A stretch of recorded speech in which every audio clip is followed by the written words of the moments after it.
नमस्कार साथियों, मैं हूं सोनू सिल्पर और S2 क्लासेज में आप सभी का स्वागत है। और आज हम लोग जानेंगे भारत के शास्त्रीय भाषाओं के बारे में। जैसा कि आप लोग हेडिंग में देख रहे होंगे, तो जो भारत की शास्त्रीय भाषा है ये कोई भी कॉम्पिटिटिव एग्जाम के लिए बहुत ही इम्पोर्टेंट है। तो चलिए हम लोग शुरू करते हैं भारत के शास्त्रीय भाषा के बारे में। तो वर्तमान में भारत में कुल 6 भाषाओं को शास्त्रीय भाषा का दर्जा प्राप्त है, जिसमें तमिल को सबसे पहले 2004 में शास्त्रीय भाषा का दर्जा प्राप्त हुआ। उसके बाद संस्कृत को 2005 में, फिर कन्नड़ को 2008 में, फिर तेलुगु को 2008 में, फिर मलयालम को 2013 में, फिर उड़िया को 2014 में। तो ये हमारा शास्त्रीय भाषा हो गया। लेकिन याद कैसे करेंगे? तो इसको याद करने का सबसे आसान ट्रिक है ये आपके सामने।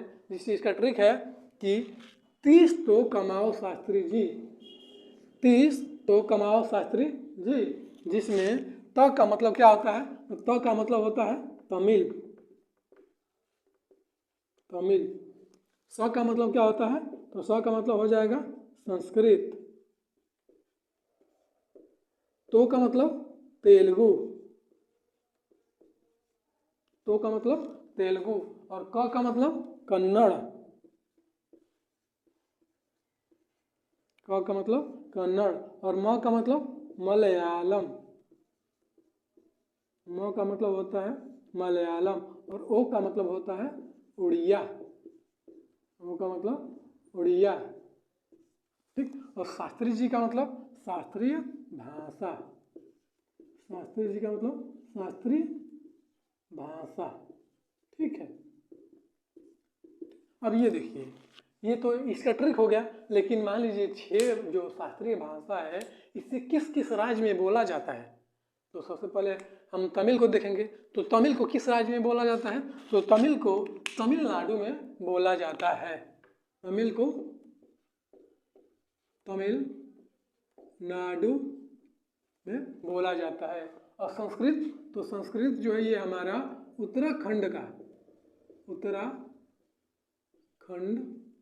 का दूसरा राजभाषा है। दूसरा राजभाषा है। फिर कन्नड़, तो कन्नड़ कहाँ बोला जाता है?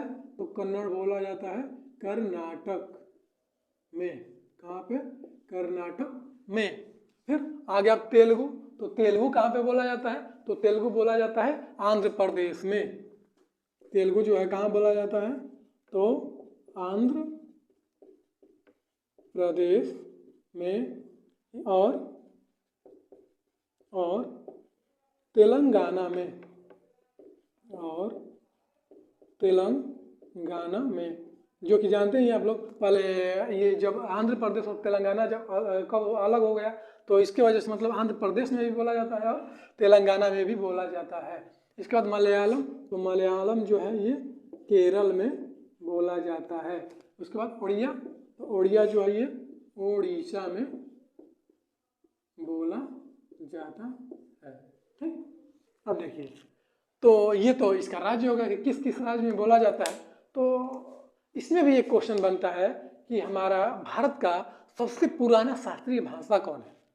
तो जैसा कि हम लोग देख रहे हैं, इसका सन देख के हम लोग बता सकते हैं। तो सबसे पुराना शास्त्रीय भाषा क्या है? हमारा तमिल। क्यों? क्योंकि इसे सबसे पहले इसे शास्त्रीय भाषा का दर्जा दिया गया कब? 2004 में। और नवीनतम शास्त्रीय भाषा का दर्जा कौन होगा? तो नवीनतम शास्त्रीय भाषा जो क्या हो जाएगा हमारा? उड़िया।